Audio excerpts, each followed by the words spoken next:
नमो अरिहन्ताणं नमो सिद्धाणं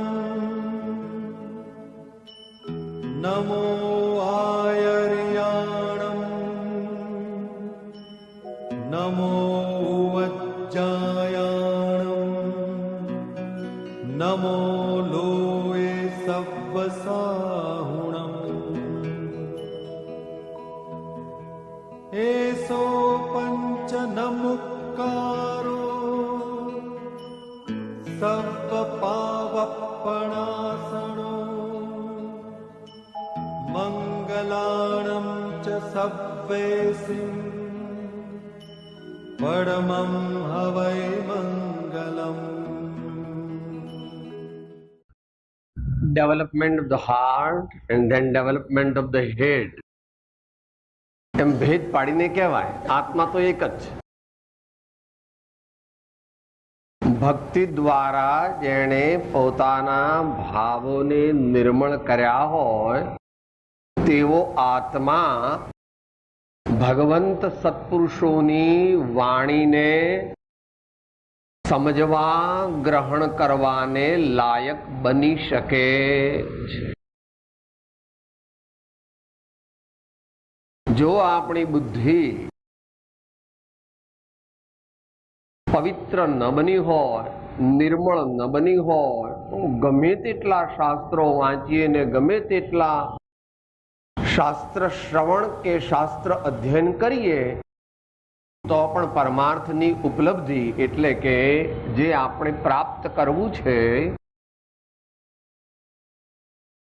દિવ્ય જ્ઞાન અને શાશ્વત આનંદ, તેની પ્રાપ્તિ થઈ શકતી નથી. So we start with part 2 now.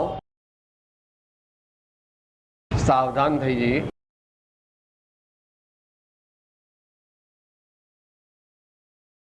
સંતનું શરણું લઈએ.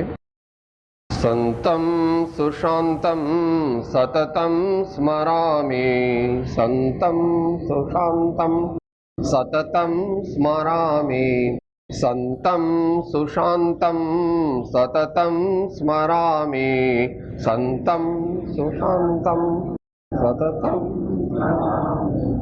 સંતમ સુશાંતમ સતતમ સ્મરામિ, સંતમ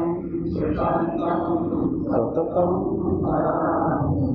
ભાવાબ્ધિપોતમ શરણં વ્રજામિ, ભાવાબ્ધિપોતમ શરણં વ્રજામિ, ભાવાબ્ધિપોતમ શરણં વ્રજામિ.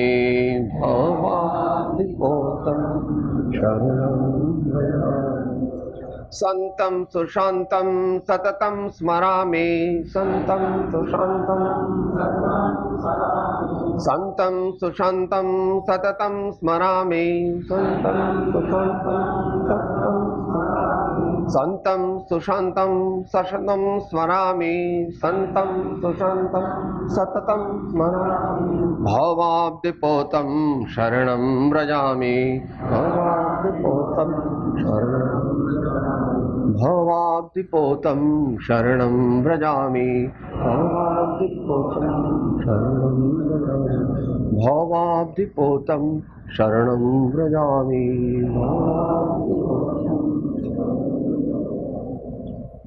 ઓંકારં બિંદુ સંયુક્તં નિત્યં ધ્યાયન્તિ યોગિનઃ કામદં મોક્ષદં ચૈવ ઓંકારાય નમો નમઃ. મોક્ષમાર્ગસ્ય નેતારં હેતારં કર્મભૂભૃતાં જ્ઞાતારં વિશ્વતત્ત્વાનાં વંદે તદ્ ગુણલબ્ધયે. અજ્ઞાનતિમિરાંધાનાં જ્ઞાનાഞ്જનશલાકયા चक्षुः उन्मीलितं येन तस्मै श्री ગુરવે નમઃ.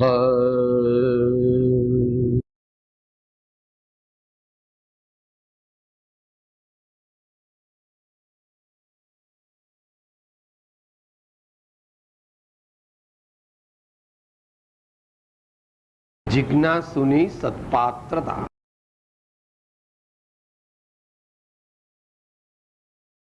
કહેવત છે કે સિંહણનું દૂધ હોય તે સોનાના પાત્રમાં રહે, બીજી ધાતુ હોય તો એ ફોડીને નીકળી જાય, એવી એક લોકોક્તિ છે. એમ ચૈતન્ય તત્વનું જ્ઞાન, પરમાત્મ તત્વનું જ્ઞાન, આત્મદેવના દર્શન કોને થાય કે જેનામાં એવા દિવ્ય ચક્ષુ પ્રગટ્યા હોય. આ ચામડાની આંખથી પરમાત્માના દર્શન થઈ શકે નહીં. ચામડાની આંખથી તો દુનિયાની ભૌતિક વસ્તુઓ દેખી શકાય, પણ નયન તે દિવ્ય વિચાર, એમ કહે છે આનંદજી મહારાજ. અથવા પ્રવચન અંજન જો સદગુરુ કરે, દેખે પરમ નિધાન જીનેશ્વર. હૃદય નયન નિહાળે જગધણી, મહિમા મેરુ સમાન જીનેશ્વર. આ ચક્ષુથી નહીં, હૃદય નયન નિહાળે જગધણી, મહિમા મેરુ સમાન જીનેશ્વર. તો એ સત્પાત્રતાની પ્રાપ્તિની યાત્રા બહુ લાંબી છે. આપણે તો માત્ર આજ અને કાલ 2 દિવસ છે એટલે સંક્ષિપ્તમાં માત્ર તેનો અંગુલ નિર્દેશ થઈ શકે. એટલે જે એના મુખ્ય મુખ્ય મુદ્દા છે, સેલાઇન્ટ ફીચર્સ, એને આપણે ટચ કરીશું અને બને તો વિષયને યોગ્ય ન્યાય આપવા છતાં સંક્ષિપ્તમાં પૂરો કરીશું. ગઈકાલે વાત આવી હતી અમાનિત્વમ, અદંભિત્વમ, અહિંસા, ક્ષાંતિ, આર્જવમ. અદંભિત્વમ જેમાં કોઈ શોમેનશિપ નથી.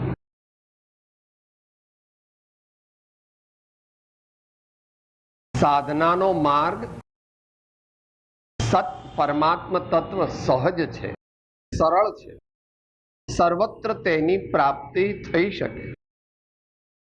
એને પ્રાપ્ત કરવા માટે કોઈ ગલી ખૂંચીઓમાં જવાની જરૂર નથી. એક્સપ્રેસ વે છે, પણ તમારી ગાડી એવી હોવી જોઈએ, તમારું ડ્રાઇવિંગ એવું હોવું જોઈએ, તમારી બ્રેક પણ એવી હોવી જોઈએ, તમારો કંટ્રોલ પણ એવો હોવો જોઈએ, તો તમે યથેષ્ટ સ્થાને પહોંચી શકો. એટલે જીવનમાં સહજતા, સરળતા, સ્પોન્ટેનિયસનેસ, અંદરમાં કંઈક જુદું અને બહારમાં કંઈક જુદું, એવી જેની પર્સનાલિટી છે, એવું જેનું વ્યક્તિત્વ છે, એને પરમાત્મ તત્વની પ્રાપ્તિ થઈ શકે. ભગવાન પરમ સત્ય છે, ભગવાન પરમ સરળતા છે, ભગવાન પરમ વિનય છે, ભગવાન પરમ ક્ષમા છે, ભગવાન પરમ સમતા છે. આપણે એમને પ્રાપ્ત કરવા હોય તો આપણે પણ તે દિશામાં નિશ્ચિતપણે પ્રબુદ્ધ રીતે દ્રઢતાથી આગળ વધવું જોઈએ.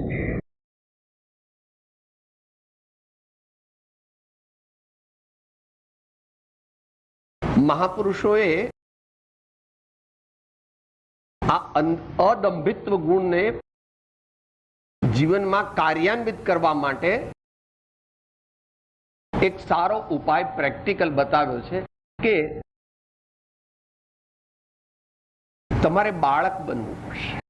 3, 4, 5, 6 વર્ષનું બાળક હોય એવા જો આપણે બની જઈએ તો આપણું કામ સરળ છે. અને એને દક્ષિણમાં એક મોટા તૈલંગ સ્વામી કરીને સંત થયા છે અને ઇંગ્લેન્ડના એક જૂના પ્રાઇમ મિનિસ્ટર મિસ્ટર ગ્લેડસ્ટન અને અમને બ્રહ્મચર્યનો નિયમ આપનાર, વ્રત આપનાર શ્રી સહજાનંદજી વર્ણી મહારાજ, આ લોકો એમ કહેતા ભાઈ 12 વર્ષની ઉપરના બાળકો સાથે, માણસો સાથે અમે બહુ સંબંધ રાખતા નથી. અમે everyone is welcome but we will remain intimate with the children below the age of 12. બાળકો સાથે રહેવાથી બાળકોની અસર, બાળકોના સ્વભાવની અસર, નિર્દોષતા, સરળતા, સહજતા આપણામાં ધીમે ધીમે આવી શકે.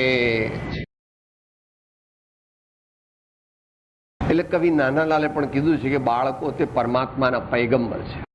એટલે એ પણ એક પ્રેક્ટિકલ ઉપાય છે. જો કે એ એક જ ઉપાય નથી, પણ એ એક પ્રેક્ટિકલ ઉપાય મહાપુરુષોએ પોતાના જીવનમાં પ્રયોજ્યો છે. અને બાળક જેવા સંપૂર્ણપણે બને અને બહારમાં પણ બને ત્યારે પરમાત્મા પ્રાપ્ત થાય છે. એવું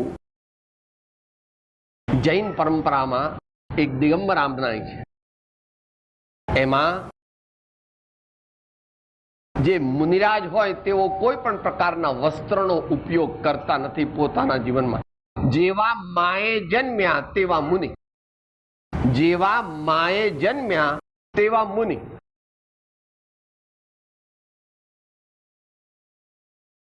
એ એની સરળતા, એની નિર્દોષતા એ બાળક જેવી હોય તો એ સાચા મુનિની વાત છે. કોઈ વેશ પહેરવાથી કે વેશ ધારણ કરવાથી એવું બની જવાતું નથી, પણ એ એક બહુ સુંદર હૃદયંગમ અને ગહન વિચારણા માગે એવું આ એક તત્વ છે, જેની અપૂર્વ અવસરમાં પણ વાત કરી. અને ભૈયા ભગવતીદાસજીએ એનો એક કવિતા લખે છે, એ લઈ અને આપણે we pass on to the next item. Nagin ભાવ યસ નાન ભાવ સહ મૂંડતા અદંત ધોવન આદિ પરમ પ્રસિદ્ધ જો કેશરો મનખ કે અંગે શૃંગાર નહીં દ્રવ્ય ભાવ સંયમ મય નિર્ગ્રંથ સિદ્ધ જો અપૂર્વ અવસર એવો ક્યારે આવશે. અંતર વિષય વાસના વર્તે બાહિર લોક લાજ ભય ભારે તાતય પરમ દિગંબર મુદ્રા ધારી સકય નહીં દિન સંસારી ऐसी दुर्धर नग्न परिश साधु जीते शीलव्रत धारे निर्विकार बालक वत निर्भय तिनके पायन धोक हमारी निर्विकार बालक वत निर्भय तिनके पायन धोक हमारी. એવું નિર્દોષપણું, એવું નિર્દંભીપણું, એવું સહજપણું, એવું સરળપણું, એવું નિર્વિકારપણું જ્યારે આ આત્માને પ્રાપ્ત થાય ત્યારે તે પૂર્ણ પદનો અધિકારી બને. અમાનિત્વમ, અદંભિત્વમ, અહિંસા ઘણો પ્રસિદ્ધ વિષય છે. આપ સર્વે નિષ્ણાત છો એમાં. શબ્દ પોતે જ સેલ્ફ એક્સપ્લેનેટરી છે. શરીરથી કોઈને દુઃખ દેવું નહીં, વચનથી કોઈને દુઃખ દેવું નહીં, મનથી કોઈને દુઃખ દેવું નહીં. પણ એ તો નાસ્તિ સૂચક અર્થ છે. ભગવાને એને નાસ્તિક સૂચક કહ્યો નથી. ભગવાન ને આપણે ઓળખ્યા નથી એટલે ભગવાનને આપણે આપણા ત્રાજવે તોલીએ છે કે ભગવાન આટલા, ભગવાન આવા, ભગવાન આવા, એમ આપણે આપણી કલ્પનાથી માનીએ છીએ કે મારાથી થોડાક સારા, અથવા મારાથી 5 ગણા સારા, અથવા મારાથી 10 ગણા સારા. કે ભાઈ એવું કમ્પેરિઝન ક્વોન્ટિટેટિવલી કે ક્વોલિટેટિવલી તારું ને ભગવાનનું છે નહીં પ્રભુ. પણ અત્યારે અમે એ વિશે વિસ્તારથી કહી શકીએ નહીં. કાલે એનું વિરાટ એવા વિશ્વ પુરુષને વામન અમે કર્યો છે ને વિશાળ એના વિશ્વ ધર્મને વાડા મહી પૂર્યો છે. મહાવીર કેવળ જૈનો ના નથી પણ આખી દુનિયાના.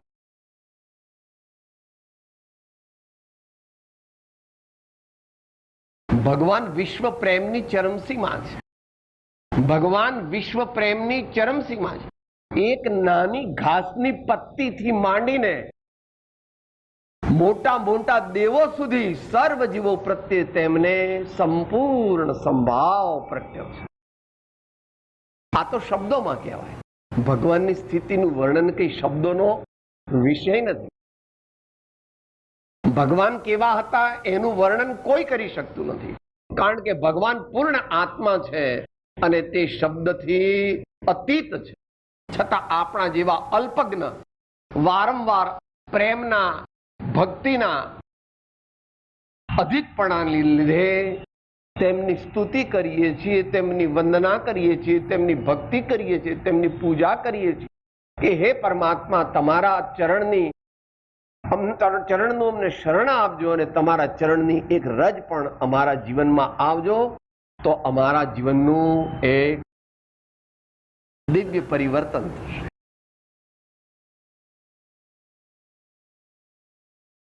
તો એ પ્રેમમાં, એ અહિંસાની અંદર વિશ્વ મૈત્રી પણ આવી જાય છે, કરુણા પણ આવી જાય છે, મૈત્રી પણ આવી જાય છે. પછી એની ટેકનિકલ સાઈડ બહુ મોટી છે. શાવક, જ્યાં સુધી આપણે સર્વસંગ પરિત્યાગ કર્યો નથી ત્યાં સુધી સંપૂર્ણ અહિંસા પાળી શકતા નથી. ભગવાન મહાવીરની પરંપરામાં એનું બહુ સૂક્ષ્મ વર્ણન છે. 2 વસ્તુનું વર્ણન ભગવાન મહાવીરની પરંપરામાં અતિ સૂક્ષ્મ છે. એક કર્મ સિદ્ધાંત અને એક અહિંસાનું વર્ણન, એટલે અહિંસાનો સિદ્ધાંત. સર્વ દર્શનકારોએ આનો સ્વીકાર કર્યો છે. મહાવીર ભગવાન પ્રત્યેનો પક્ષપાત છે એટલે હું કહેતો નથી. સર્વ દર્શનકારોએ ભગવાન મહાવીરની અહિંસા અને ભગવાન મહાવીરનો કર્મ સિદ્ધાંત એની કોઈ જોડી જોઈ નથી. એટલે આપણે આલોચના પાઠમાં બોલીએ છીએ, સમરંભ સમારંભ આરંભ મન વચતન કીને પ્રારંભ, કૃતકારિત મોદન કરી કે ક્રોધાદિ ચતુષ્ટય ધરી કે. 3 તરી 9 તરી 27 ચોકું 108. હે ભગવાન, મેં પ્રમાદવશ રાગાદિને વશ થઈને મનથી, વચનથી, કાયાથી, કરવાથી, કરાવવાથી, અનુમોદવાથી એમ અનેક પ્રકારે હિંસા કરી છે. પણ હવે મને એવી શક્તિ આપો કે મારે અહિંસામાં, એટલે પ્રેમમાં, પ્રેમમય જીવન જીવતા શીખવું. એ તો ક્યારે થાય?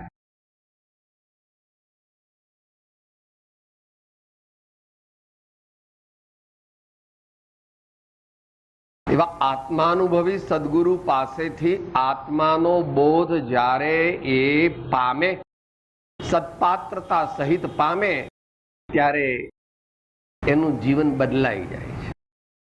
ત્યારે એનું જીવન બદલાઈ જાય છે. બદલાઈ જાય છે એટલે કઈ એમ બદલાતું નથી,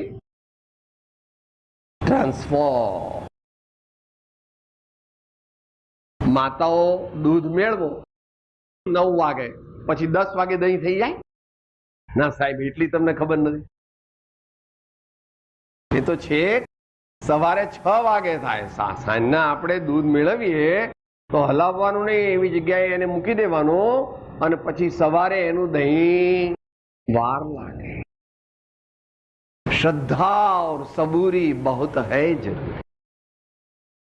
ધીરજ, ધીરજ રાખવી. એવી ધીરજથી જે સદગુરુનું સાનિધ્ય અને તેમની આજ્ઞાનું પાલન કરે છે, આ તેને તેના નેણને વેણ બદલાય હરી રસ પીજીએ. તેના નેણને વેણ બદલાય હરી રસ પીજીએ.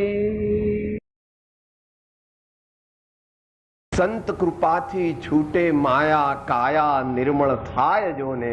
શ્વાસે શ્વાસે સુમિરન કરતા પાંચે પાતક જાય જો.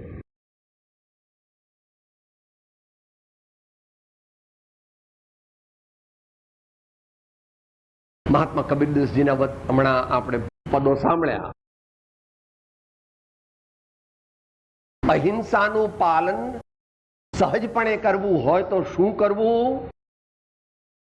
घट घट में जो साईं रमता, घट घट में जो साईं रमता, कटुक वचन मत बोल, मत बोल, मत बोल रे तोहे पिया मिलेंगे घूंघट का पट खोल.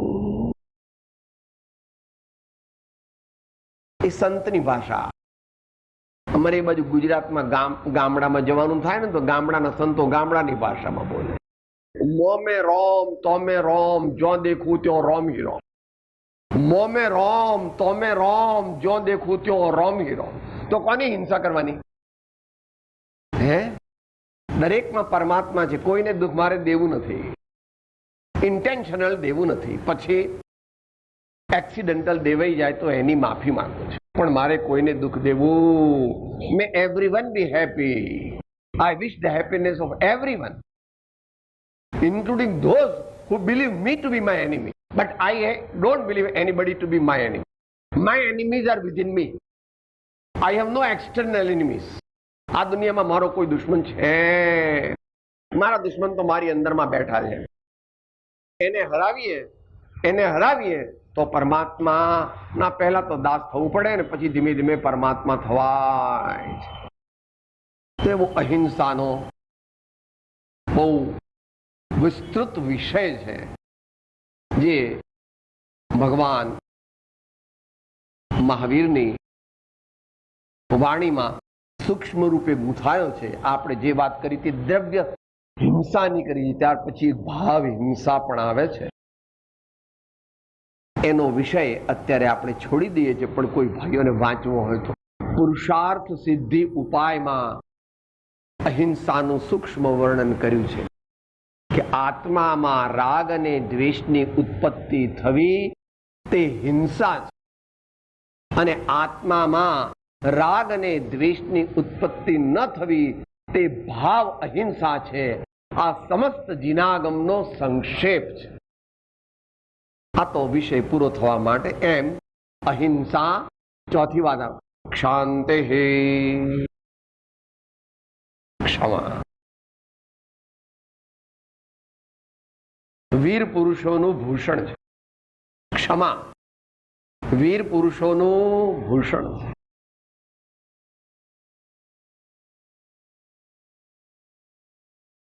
ભગવાન મહાવીરના જીવનમાં એ ચંડ પોષ્યાનું પ્રસિદ્ધ દ્રષ્ટાંત આવે છે.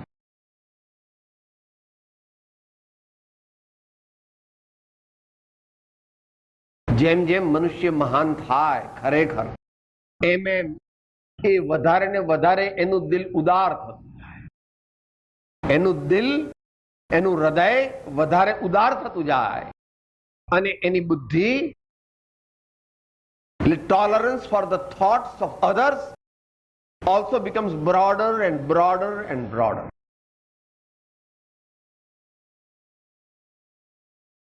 દુશ્મનોના વિચારોને પણ, દુશ્મનોની ટીકાને પણ, દુશ્મનોની નિંદાને પણ, દુશ્મનોના અતિ કટુ વચનોને પણ જે સમભાવથી સહન કરીને એનો ઉપકાર માને છે કે અહો આ તો મારો ઉપકારી છે કે જે કર્મ મારે ઉદયમાં આવવાના હતા તે કર્મ એ ઉદયમાં આવી ગયા અને હવે હું ક્ષમતામાં રહું છું, હું ક્ષમામાં રહું છું, મારે એનો કાંઈ પ્રતિકાર કરવો નથી એમ કરીને ઋણ મોચનવત એમ આચાર્ય ભગવાન કહે છે. પહેલાનું મારું કરેલું દેવું પતાવવામાં આ ભાઈએ મને મદદ કરી માટે I say thanks a million to you, thanks a million to you એમ કે છે. ક્ષમા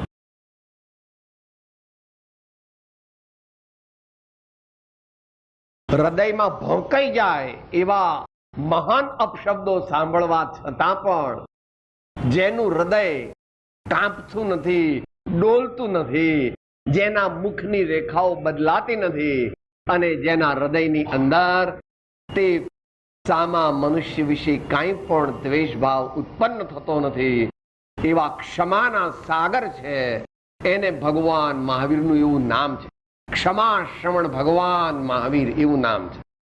અને એને લીધે એમની પરંપરાના સાધુ સંતોને પણ આપણે વંદન કરીએ ત્યારે એમ બોલીએ છીએ, ઈચ્છામી ખમાસમણો વંદિયું જાવણી જાય નિસ્સિહ્યાય મથેણ વંદા.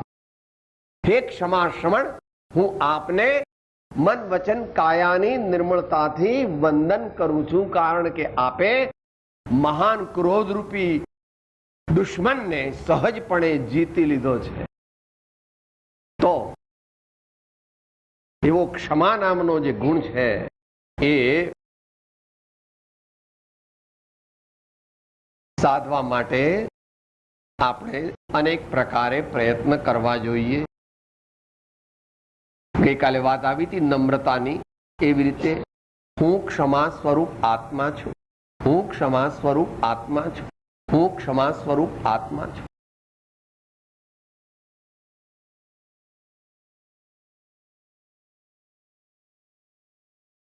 જ્યારે કોઈ ગાળો બોલે, જ્યારે કોઈ આપણા પર ખોટા આરોપ મૂકે, જ્યારે કોઈ આપણી નિંદા કરે ત્યારે મનમાં વિચારવું, શું થયું?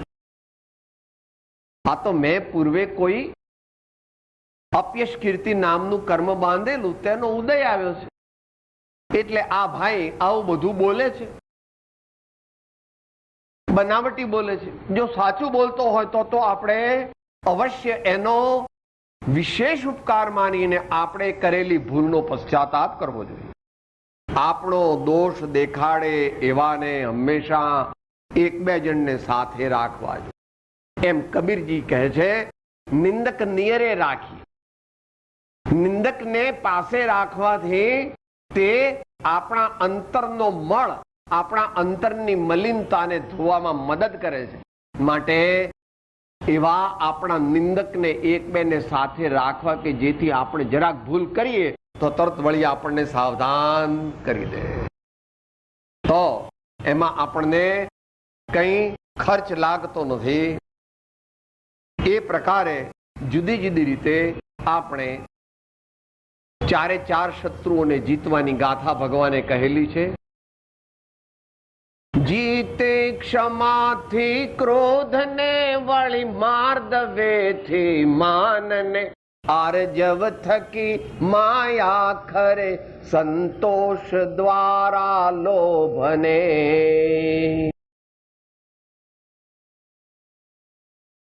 જેટલા પ્રમાણમાં આપણી જાગૃતિ હોય તેટલા પ્રમાણમાં આપણે આ બધા દુર્ગુણોનો ત્યાગ કરી અને જે આ સંપત્તિ આપણે પ્રાપ્ત કરવી છે, આત્માની સદગુણોની સંપત્તિ, જે દ્વારા આપણે ઉત્તમોત્તમ શુદ્ધ આત્મજ્ઞાન તેને ધારણ કરીએ અને સમાધિના આનંદનો વધતો વધતો અનુભવ કરી શકીએ. જેની દશા વર્તે દેહાતે તે જ્ઞાનેના ચરણમાં હો વંદન. ઉમાવીર સ્વામી ભગવાન કી, સબ સંતન કી. ઓમ શાંતિ શાંતિ શાંતિ. હું આત્મા છું, આપનો સેવક છું, સૌનો મિત્ર છું. હું આત્મા છું, આપનો સેવક છું, સૌનો મિત્ર છું. હું આત્મા છું, આપનો સેવક છું, સૌનો મિત્ર છું.